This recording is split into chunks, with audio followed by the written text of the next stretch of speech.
She got it though. Don't sleep on Jess now. Just got that fire. She got that fire. But she, Ooh, she make you hot. That right there. She got it. So now I hear her, but she definitely come with some heat now. And she does too. So I think that that's why we mesh well together. Right. Definitely. But living righteously, being young, is not easy. But man, it's worth it because you start to see yourself and view yourself in a way that you never have before. Right. When the word says that He makes all things new, like. You are made new. Like, I'm not saying that to say like, oh, it happens overnight. It don't happen overnight. It's a process. Getting into my notes, getting into my it's a process to these things, okay? But let me tell you when I say that, when God starts cleaning you up and rebuilding you and shaping you, it might not always feel good, but man, it's just going to be a refreshing. It's still refreshing to know that I'm not who I used to be. I'm not where I used to be. You see this growth? Right. And people will try to take you or keep you where you were. Yes. Because they don't want you to grow. Because they haven't grown. That's right. But you have to know the God in you. You have to know that you've grown. You have to know that every day you're striving to do better. And you have to know it because people will really try to tear you down just because they see the growth in you. But they don't want it because they hate you. Or they don't want it because they're not there in God where they want to be. So don't question where you are. That's important about having that relationship with God and knowing for yourself who you are and where you are. Because I'm telling you, if you base it on what somebody else tells you or how somebody else treats you, you will never get any further I'm telling you. You'll never get any further. At all. I know that something my brother told me when I really first started this journey and I was serious and he knew that I was serious about it. Something he told me that sits with me that I keep like right here. They're watching you. They're watching you and they're waiting on you to fail. They're waiting on you to give up so they can say it was nothing to you in the first place. Right. And I keep that, like, just temporary. Yeah, there was nothing to it in the first place. There's nothing to you in the first place. So I keep that in mind that, yes, this walk is not easy, but I'm committed. I'm not perfect, but I'm committed because I know the God I serve. I know that what he's doing in my life is for a reason. And this is not just for me, but this is for my kids. This is about breaking generational curses. I'm going to break things that the people in my family before me couldn't do. My calling had trickled down to me because somebody else couldn't do their job. Just like Saul and David. You know what I'm saying? Oh, you feel that? Just like Saul and David. Saul, he was called. He was called, but he didn't do his job. He didn't do his job. He started listening to man and the people instead of listening to God. When he gave him specific instructions, it's about being obedient. David was a man after God's own heart, and he knew how to admit he was wrong. He was not without sin, but he knew how to repent and say, he didn't say, oh, they made me do it, or I did it because they made me do it, but you know what? This is my fault. David was one of the He did the ultimate. Had somebody killed. He took somebody's life for something that didn't even belong to him. Exactly. And yet God still found favor with David. God still loved David. And my husband says because David has a repenting heart. Yes. And he does. That's true. Yes. When you are favored of God, it's not a whole lot you can do that God won't bring you back from. It's not a whole lot you can do that God won't recover you from. I'm telling you. When you are favored. And you can learn a lot, even just thinking about David, you can learn a lot by his life. Because even after his son, God took his son, and he knew it. His servants was, scared to tell him, and they were surprised on his actions afterwards, how he can go and eat and, get himself together, because you know what? It's still a man of faith. Right. He knew what he had done. He knew what he had done, and he repented. But that's what I love about the story of David, because he was a man after God's own heart. He was not without sin. And flawed. He was very flawed. Very flawed. But he knew how to take accountability of his actions. And I think that's being righteous and being in that righteous walk. That's one thing, is you have to be able to take accountability. Because when God starts to show you, if you can't stomach that, she trying to make me run. When God starts to show you, oh my God, it's gonna be something that you're gonna be thinking of. Oh, they won't really hate me years ago. I was really tripping. I was really ugly on the inside. And so it's a cleaning process. So whenever I tell you, that's a part of the cleaning process. When God starts to lay your dirt, hey, this is what about you. You quit to call somebody else a liar, but look at you. You quit to say they jealous, but look at you. You know, so I really, I'm trying not to go, but I really get into that because then you have people say, God knows my heart. Yes, he does. He knows that envy is hard, that jealous hard, that angry heart. Trust that heart. He knows that manipulator. There's a lot of things that live in that heart. Mm-hmm. Now, just because ultimately you can go buy somebody a sandwich and you can pay somebody a bill and you good hearted, don't mean you don't have some flaws up in their heart. There's gonna be a lot of good people that do great things for people gonna bust hell wide open because Jesus is not a part of your life. You don't have a relationship with Jesus. Doing good things does not equate going to heaven. You're not gonna go to heaven just because you do good things. It's great, but it's not gonna get you a ticket in heaven. The only way you're going to get into heaven is if you give your soul to Jesus Christ, live for Jesus Christ, have a relationship with Jesus Christ. That's the ultimate way to get into heaven. If you don't do those things, all those other things are going to be in vain. There's one way to the Father. That's it. Through his Son. That's all I'm saying. Jesus Christ. So, we done got off. We did already, but we just let you know this is righteous living. Right. You know, it's not. We can't do the things, or we don't do the things like other people do. Don't mean we don't have fun. Right. Because I cut up. Right. We joke. We cut up. We play. We do a lot of things, but we know how to do it. Right. And even in not doing things that other people do, it becomes a desire. You don't even have a desire. It's not that you can't do it. You just don't have a desire. Yeah. It actually goes away. There's certain things that I used to do that I actually don't even feel comfortable doing now. Right. And it's all about your convictions. Like, certain people don't feel convicted with certain things because that's not their relationship with God. But other people might do the same thing and feel like, yeah. And that's because our relationships with God, they're totally different. Like, different. You know, there's things that I used to do that I enjoy doing. And then it's like one day you don't care to do those things. I used to go out with my friends and club and party. I could care less. And really, that started changing before I even gave my life over. Right. It's like, almost like the Spirit started working in me before I made that decision. It's like something was pulling at me, and I didn't quite know what it was. I didn't quite understand what the difference. Like, why do I feel this different? But it was coming to a point where even going around family to certain family events, and I'll just be sitting there like, why am I here? And a lady that I used to work with, oh my God, awesome woman of God. She had told me, she said, because the Spirit is working in you. And she said, it's almost like, she said, at some point, you're not even going to be able to be around it because your spirit ain't going to be able to mix with their spirit. It's going to be like oil and water. So, you know, it really does go away. That desire to want to do those things, it really does just go away to the point where it's not like, oh, I want to do that, but I know I can't. That's not how it goes. You just don't want to do it. Right. And there's some things you're going to just struggle with. There's just some things you have to struggle with. There's some things that ain't going to go away. Man, let's be real. That is it really deliverance if it wasn't a struggle? No. No, girl, don't make. You gonna make me skip? You want me to skip? That's what it is. You want me to skip? Is it really deliverance if it wasn't a struggle? Right. You know, because I have my own. Because then you can't say, well, God delivered me from this. You can say, oh, I just stopped that. That wasn't hard. You know, God wants the credit. He definitely wants the credit. They say God is a jealous God, and I believe that. But he deserves the credit. When he removes something that is so hard that you never thought you would be able to get rid of, that's all God. You can't take any credit for that. And I promise you, some things that you've been trying to give up yourself, the reason why you can't give up, or the reason why you keep going back to that addiction is because you're trying to do it yourself. Right, whenever you start giving those things up to God and you let him work it out, see, what people fail to realize is that you don't have to stop doing the things that you do to give your life over to God. You give your life over to God, you let him work those things out for you, deliver you from those things. If we can make ourselves perfect and clean ourselves up, we wouldn't need God. Right. So why will we try to make that assumption like, oh, I gotta go get this together before I can go into the house of the Lord? Why? He said, come as you are. People think that means clothes.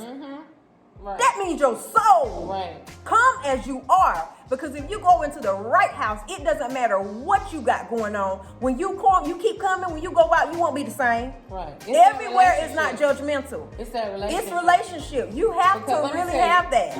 I've been saved a long time. I'm 32 years old. I think I've been saved since I was 5. But I still was doing the same thing everybody else was doing. Mm-hmm. Why? Because I didn't have a relationship with God. He wasn't living in me. I believed in God. I saw people shout at church. I saw people went to church every Sunday. But I still would go to church, go to school, went behind my mama's back and cuss. Yeah. And do everything else that all the other kids was doing. Why? Because I did not have a relationship with God. That's right. And all these years, I've been in church all my life. But I didn't even have a relationship, like a dedicated relationship to God until I was in my mid-20s. When I decided to say, you know what? I'm going to do this. I'm going to do this and I'm going to do. And I haven't been perfect, but God knows. But I have made an intentional vow to say, I want God to live in me, and this is how I choose to live my life. Yeah. And this is how I choose. And I still, like I said, I don't do everything right, but I'm trying to get better day by day by day. And it's genuine. It wasn't genuine before. It's genuine now. Yeah. So I don't let anybody tell me, well, you still this and you still that. You basing off what you used to know, baby. I'm a new creature. That's it. I'm a new creature now. I might have been saved back then, but I didn't have Jesus. I'm a new creature now. So don't base off what you used to know off of my right now, because I'm a new creature. That's it. That's why I'm quick to tell people, you don't know me. You don't know me at all. You don't know me. You might have known Jessica then. We not the same. See, you placing that Jessica and this Jessica, that Jessica dead. Right. And something that the Spirit really revealed to me the other day is, some people is just they won't receive from you because it's you. Right. Because of who you used to be. Mm-hmm. They placed it in their mind. They've already made their mind up. Mm-hmm. I'm not going to receive it. I've had that same thought where I know I've hurt people. I know that I've done things in my past to cause people to look at me and say, that's not who I thought. She's not who I thought she was. You know what I'm saying? But they can't take that person and make that person who I am, who you see before you, because I'm totally a different person. But I'll never be able, well, they think. Yeah. I'll never be able to reach them because I hurt them. Yeah. But in God, we can do all things. I'm probably the very ones that can minister to that person. You know what I'm saying? That's your lifestyle. Everything changes. And it's not, oh, well, I gotta do this way because I'm sanctified now. So it's not even about that. You literally lose desires to do certain things gradually. You find yourself wanting to read the Bible more. Like, that was one of my things that I hate because I didn't understand. Because I didn't understand it. The Bible, like, it just was blossoming. Yeah. So I was not interested in reading the Bible. I found myself the other day almost shouting by myself reading this Bible. I ain't lying to you. Like, I was in it so deep that my baby was like tugging on me, and I didn't even pay. I was, Lord forgive me, but I wasn't paying him no mind. He had got that good. And so I know there's a change. And there's one thing I want to say is that a lot of people try to pick up the Bible and read the Bible, and well, this so and so begot so and so, and so and so begot so and so. I don't even understand this.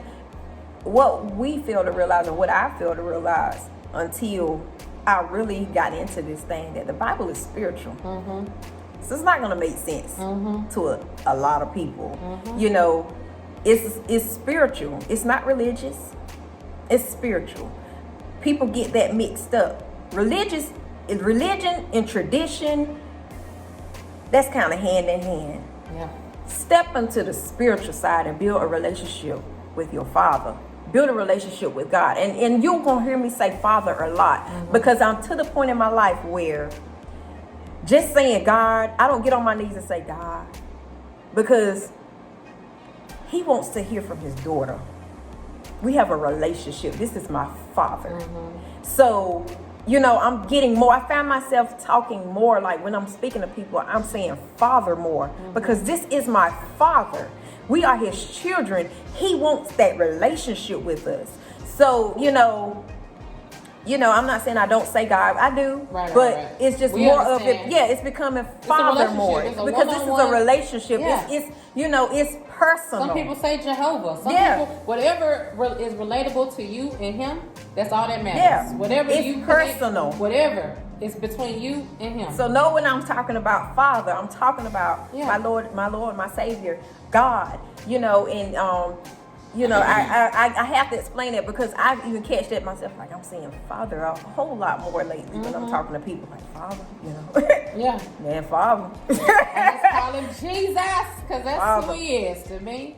He out here showing out today. Yes, he that's is. That's how I find myself Yes, doing. he is. So we say all that to say this. When you to love yourself, you have to have that relationship You do. with your father. You do. I ain't talking about your daddy. And you have to have that first. I ain't talking about your daddy. Not your baby, know your baby daddy. Because No. some of y'all call y'all baby daddy. I still don't understand that. But anyway, we ain't going to go there. We ain't going to go there today. Anyway, we're talking about having a relationship with Jesus. With Jesus. Mm-hmm. Having that relationship. Right. And that's the first step. The loving yourself, girl. That's the first step is, and we're talking about Christians. Now, we're not talking about just any old body because anybody could be watching this video. We're talking about Christians, people who are trusting to live right. The first step in loving yourself is having that relationship, having that connection to Jesus. That's the first step. You and gotta I have promise it. you, only thing you have to do is spend more time with him. Mm-hmm. I mean, even when you don't understand the word, I didn't understand the word. But you know what I started doing? I started on my Bible app. I started going into different devotionals. But I was dealing with healing, feeling like I needed to heal. I'll choose a healing devotional. Whether it was That Bible app is yeah, awesome. it is. If you don't have it, get it. Get it. And it has different translations. Yes. So if you don't have the KJV version, King James version, gives you the amplified. right, and you Passion, I use that a lot to go back And it really, you know, what I would do is I would read the King James version, then I go back over on the amplified so that I can really grasp what it's saying, what is it telling me to do. But you know, that can help break down those passages and even trying to take on a whole chapter at a time. Take on a verse at a time, a scripture at a time. I still have to go back and read I still do all the time, and I may know it, but it's like, hold on, what that say again? Let me go back. Right. So I'm far from a Bible scholar. I tell anybody that I am far from a Bible scholar. I can think of it, and if I hear a scripture, I'll say, yeah, I know that one. Yeah. But I still have to go back and study it. I'm not trying to be out here like, well, if you turn to Psalms 3 and 4, the Bible, that's not me. You won't find that in me. In reality, there are a lot of people that know the Bible and that can quote the Bible front and back and still don't have a relationship with God. It's for sure, because they ain't doing it right. They not doing it for the right reasons. Yeah, so I say definitely, spend more time in your word. Like I said, if you don't understand your word, get that Bible out and break Bible those scriptures down. Good. Bible study is good. I like, to me personally, I'm a by myself type of, I think Bible study is good, but I prefer to study in my own time by myself. No, not a lot of ears, not a lot of opinions, because I can understand God. I guess that's my me and my him time. Yeah. And so I prefer to go home, sit, have me a cup of juice, and sit by my bed and study. And if I don't understand something, I'll pull out my different Bibles that will explain it to me. Now, I'm not saying don't go to Bible study. Please do. But I'm saying for me, I get more, me, I get better understanding when if it's I'm just me and him. confused about something, I kind of jot a little question, towards that, and I kind of go back. I'll research. I'll try to dig a little deeper into it. But I love reading my devotionals sometimes, and I know it ain't nothing but God, because I can be going through something. Choose a devotional, or the devotional that I'm already on can be talking about exactly what I'm going through. Yeah. And that's not coincidental. So I do love that aspect of it. And so, it all ties into that self-love, because once you build that relationship, you start to see yourself in the way that Father sees you, in the way that He wants us to see ourselves. Yeah. So it starts to build your character, it starts to build you. And that was going to be my next point. After having a relationship and having a walk with God, you definitely have to see yourself the way that God sees you. And then, like I said, we talked about it a little bit. It's hard to do, because you look at who you are, who you see. Yeah. You look at who people told you are. You look at the way things have gone in your life, in your past, the things you've done, the things you might say. You might slip up and say a cuss word. You look at all these things, but you have to see yourself the way that God sees you. And everything God made was perfect to him. So that means there's nothing wrong with you that God can find, because he made all things good. Everything is perfect in God's eyes. So there's nothing wrong with you. You're absolutely fine. So just see yourself the way that God sees you, and you are already on the right track. That's it. Already on the right I track. guess we talk about our struggles with self-love. I know with me, as far as like appearance wise,